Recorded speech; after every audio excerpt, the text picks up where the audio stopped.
बिस्मिल्लाहिर्रहमानिर्रहीम, अस्सलाम वालेकुम। आज जिसके बारे में हम बात करने वाले हैं वो बहुत ही आसान तो बात है, लेकिन बस उसको करने के लिए आपको थोड़ा सा अपने माइंड को इन इजी स्टेप्स को फॉलो करने के लिए राज़ी करना होगा, क्योंकि हमारा बहुत दिल दुखा होता है। आज की वीडियो को शुरू करने से पहले सबसे जो ईजी सवाल है वो मैं आपसे ये करना चाहूँगी, जो हर किसी की ज़िंदगी में कभी ना कभी तो आता है कि आप किसी इंसान के साथ बहुत करते हैं, उन्हें बहुत मोहब्बत, बहुत इज़्ज़त, बहुत प्यार देते हैं और फिर वो इंसान आपको ऐसा बुरा ठुकरा के जाता है, ऐसा बुरा कि आप बहुत अपसेट होते हो। और जब आप वो अपसेट होते हो ना, तो फिर उनको माफ़ करना मुश्किल होता है, फिर उनकी खुशी भी बुरी लगती है, फिर उनकी कोई भी ऐसा टाइम जो आप उनका देख रहे होते हैं अपने बगैर, वो आपको अच्छा नहीं लगता और फिर आपको यही बस याद रहता है, यार इसके साथ मैंने इतना किया और इसने मेरे साथ ऐसा किया। तो इस सारी सिचुएशन में सबसे जो मेन चीज़ है जो एक अकल वाला इंसान करेगा, वो अपने माइंड को काम डाउन करना सीखेगा। और जब आप अपने माइंड को काम डाउन करना सीख जाएंगे तो आप रियलाइज़ करेंगे कि आपका अपना माइंड काम डाउन होना बहुत ज़रूरी है। अब मुझे एक छोटी सी और बात का जवाब दें। इस टाइम दुनिया में बहुत से ऐसे लड़के लड़कियां या ऐसे बहुत सारे लोग होंगे जिनकी बातों से अब आपको कोई फ़र्क नहीं पड़ता, क्योंकि वो आप लोगों की ज़िंदगी में ना कभी आए थे, ना आपके साथ उनकी कभी बॉन्डिंग हुई। तो हमें सिर्फ इसी ख़ास इंसान के साथ क्यों फ़र्क पड़ता है, क्यों इसने हमारे साथ गलत किया तो हमें आज दुख होता है। इसी सारी चीज़ को हटाने के लिए कि इनसे भी हमें फ़र्क ना पड़े, वो सारा कुछ आज मैं आप लोगों को इस वीडियो में बताऊंगी। बस आसान से कुछ स्टेप्स हैं।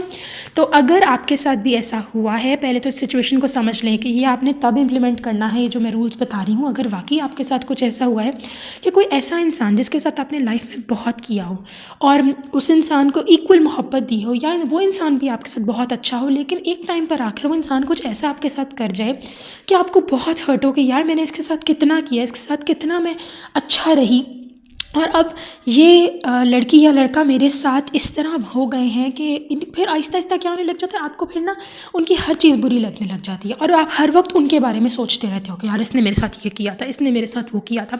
कभी कभी तो बदले की आग भड़क पड़ती है, कभी कभी हसद इस चीज़ में कि फिर उनकी खुशियाँ भी अच्छी नहीं लगती। वो एक डेडली स्टेट है, उस स्टेट तक ना आप लोग जाएँ, और अगर चले भी गए हैं तो उसको कैसे ओवरकम करना है वो सब आज मैं आप लोगों को बताऊंगी कि कैसे अपने माइंड, अपने दिल को काम डाउन करके जो चीज़ें मैटर करती हैं उन पर कैसे आप फोकस कर सकते हैं, और जिन लोगों ने बुरा किया उनको किस तरीके से आप लाइफ से साइड पे कर सकते हैं और अपनी लाइफ में मूव ऑन कर सकते हैं।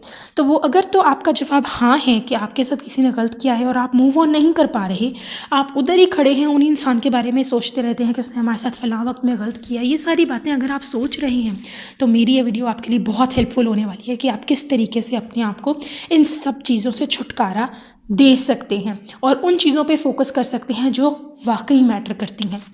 तो सबसे पहले तो चीज़ ये है, जो भी इंसान है जिसने आपके साथ गलत किया, अपने माइंड में उसका ख्याल लाएं। और पहला ख्याल आपने अपने माइंड में ये देना है, अगर आपके माइंड प्रैक्टिस नहीं हो रही है आपसे तो आप लिख के भी कर सकते हो, जिस तरह आपको ईजी लगे, लैपटॉप पे टाइप करके, एनीथिंग, मोबाइल पे लिख कर, कुछ भी, कि हाँ मेरे साथ वाकई बहुत गलत हुआ है, फ़लाँ इंसान ने मेरे साथ बहुत गलत किया। ये पहला स्टेप इसीलिए बहुत ज़रूरी है क्योंकि हम इंसान, हर इंसान अपनी फेवर चाहता है, ठीक है। तो हम यही चाहेंगे कि हाँ हमारे साथ वाकई कुछ गलत हुआ है। जब तक हमारी बॉडी ही खुद को ये एक्नॉलेज नहीं कराएगी कि हाँ भाई हमारे साथ वाकई बहुत गलत हुआ है, तब तक हम अगले स्टेप पे मूव नहीं कर सकते। तो पहले तो खुद के साथ ज़रा दिल पे हाथ रखना है, खुद को कहना है हाँ यार तुम्हारे साथ वाकई बहुत गलत हुआ है। तो पहले इस बात को एक्सेप्ट करना है कि क्या मेरे साथ गलत हुआ है। इसमें दो चीज़ें हो सकती हैं। अगर तो आपका माइंड, आप खुदा ना ख्वास्ता कुछ चीज़ों में ये होता है, केसेस में लोग वाकई खुद हम गलत होते हैं, हमें पता नहीं होता, लेकिन हम इस चीज़ को एक्सेप्ट नहीं करते। तो जब आपने सवाल खुद से पूछना है तो या तो आपका जवाब होगा कि हाँ वाकई मेरे साथ बहुत गलत हुआ है, या जवाब होगा कि शायद फिर इसी पहले स्टेज से ही आपकी बहुत सारी चीज़ें आसान हो जाएंगी, आप कहेंगे कि नहीं यार मेरी भी कुछ गलतियाँ थीं। लेकिन अगर आपका जवाब ये आए कि नहीं मेरी गलतियाँ नहीं थी, उसी की गलती थी, तो आपने अपने आप को दिलासा चुप करके देना और कहना हाँ जी भाई मेरे साथ बहुत गलत हुआ। पहला स्टेप कंप्लीट। दूसरे स्टेप में आपने उस इंसान के बारे में वो तमाम बातें सोचनी हैं जो उसकी ज़िंदगी में गलत हैं। जैसे अगर किसी ने आपके साथ गलत किया है तो अब थोड़ी देर के लिए सोचें कि उस इंसान की ज़िंदगी में क्या क्या गलत चल रहा है जिसके लिए वो इंसान बेचारा है बहुत ज़्यादा। जब आप ये सोचेंगे तो कम से कम एक आध चीज़ तो आ ही जाएगी आपके माइंड में, क्योंकि ज़ाहिर सी बात है आप उस इंसान को बहुत करीबी से जानते हैं। अब जब ये दूसरी चीज़ आप स्टेप करेंगे कि उस इंसान के बारे में सोचेंगे, उसकी ज़िंदगी में क्या क्या प्रॉब्लम्स हैं, तो आपके दिल में सॉफ्ट कॉर्नर बनना शुरू हो जाएगा उस इंसान के लिए।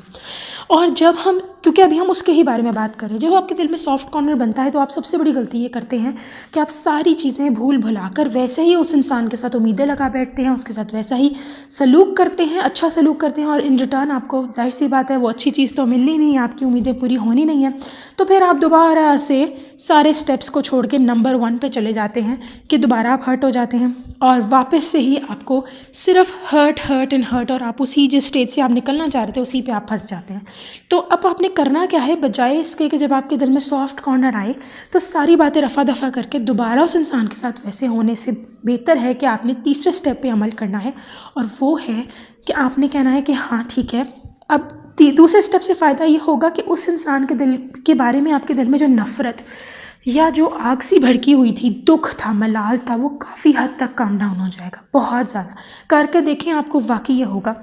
और जब आपका वो दुख और मलाल कम होगा तो दूसरे ही मोमेंट पे आपने लेफ़्ट वाले साइड पे नहीं जाना कि वापस से आपने उस इंसान के साथ वैसे हो जाना है, बल्कि अपने राइट वाला पाथ लेना है। अब आपने कहना है कि क्योंकि इस इंसान की लाइफ में बहुत प्रॉब्लम्स हैं और मेरे साथ जो भी हुआ वो बेशक अच्छा नहीं हुआ, तो अब मैं अपने आप को इस इंसान के साथ एक ऐसी स्टेज के ऊपर लेकर आऊँगी या आऊँगा कि ऐसी नौबत ही ना आए कि हम लोग हर्ट हो सकें। फिर उसमें आपने ये करना है कि आपने, या तो अगर तो आप देखें, कत्ता ताल्लुकी मैं नहीं कहूँगी, कुछ ऐसे रिश्ते होते हैं, आप यहाँ पे आपके बहन भाई हैं, बहन भाई को आप छोड़ नहीं सकते। समटाइम्स आपके माँ बाप ने आपको हर्ट किया होता है, उसमें भी नहीं आप छोड़ सकते।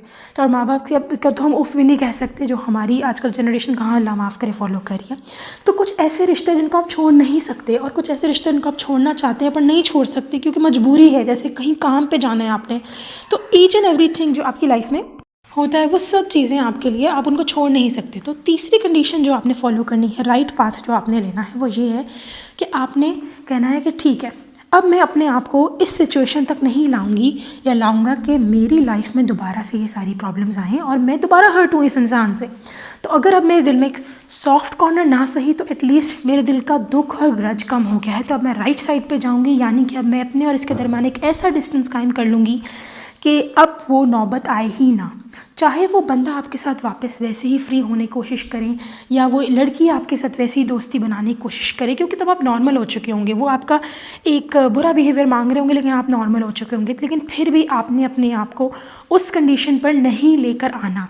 आपने बात का जो स्ट्रेट फॉरवर्ड जवाब है, अगर कभी वो करने आए, नॉर्मल दे देंगे। आप कभी भी अपने माइंड को उतनी वो हैप्पी कालम कहते हैं, उस तरह की जो फ्रेंडशिप होती है आपकी, जिसके अंदर आप बस ओवरवेलम्ड हो जाते हैं, कहते हैं हाँ ठीक है यार कोई नहीं, और अब वैसे ही उसी तरह के अच्छे मूड में उनसे बात ना कर लें। या एक कहना चाहती हूँ मैं कि आप उसी तरीके से उस इंसान के साथ उस लेवल पे बात ना करें जिस पे आपकी उम्मीदें लगें और आप हर्ट हो, क्योंकि उस इंसान ने तो आपकी कभी उम्मीद पूरी करनी नहीं ना। तो आपने अपने आप को उस लेवल पे ले आना है और अपने माइंड को कहना है कि हाँ अब मैं ज़्यादा बातचीत नहीं करना चाहती या नहीं करना चाहता। तो वो स्टेज जब आपकी आ जाती है तो आपका रिश्ता बहुत लिहाज से बच जाता है, और जब आपका रिश्ता बच जाता है तो आपका माइंड बच जाता है, आपका दिल बच जाता है, आप उन चीज़ों पे फोकस करने लग जाते हैं जो ज़रूरी हैं। तो जब हमने ये थर्ड स्टेप भी फॉलो कर लिया तो अब आता है प्रैक्टिकल फॉलोइंग, कि अब जब भी वो इंसान आपके सामने आएगा आपको फील नहीं होगा कुछ भी। स्टार्टिंग में हो सकता है थोड़ा बहुत हो, लेकिन क्योंकि हमने अपना जो ग्रज वगैरह था वो सब ख़त्म कर लिया था, अब आपने उनके साथ रिश्ता अल्लाह के लिए कायम कर लेना है। अब आपने उनके साथ अच्छा बर्ताव जब करेंगे तो ये सोच के नहीं करेंगे कि मैंने अपनी ज़ात के लिए किया या देखो मैं इसके साथ अच्छी हूँ, बल्कि आपने अल्लाह के लिए करना है अब जो भी करना है। लेकिन उसमें भी आपने ओवरडू नहीं करना, क्योंकि अल्लाह ताला भी नहीं कह रहे हैं आपको कि आप अपने आप को हर्ट करें उसमें। यहाँ तो ये बात मैं नहीं कर रही कि खुदा न खास्ता किसी को हॉस्पिटल जाना है, किसी की कोई प्रॉब्लम है तो आप उसमें ना करें भाई मैं अटैच हो जाऊँगी, नहीं, फिर आप अटैच नहीं होंगे। आपने अपनी और उस रिश्ते की बेहतरी के लिए ही अपने आप को इस कंडीशन पे लेकर आना है। तो ये 3 स्टेप्स बहुत आसान है। पहला, जिसको पहले मैंने समराइज़ तो कर दिया था, लेकिन पहला स्टेप ये है कि आपने अपने बारे में सोचना है कि हाँ मेरे साथ गलत हुआ। दूसरा ये उस इंसान की ज़िंदगी में होने वाले कुछ ऐसे वाक़यात जिससे आपको उस पर तरस आए, वो आपने सोचना है। तरस आया है, कोई सॉफ्ट कॉर्नर तो ना बनाइएगा दिल में, बस आपको उसके लिए हो कि यार हाँ इसके साथ गलत हुआ।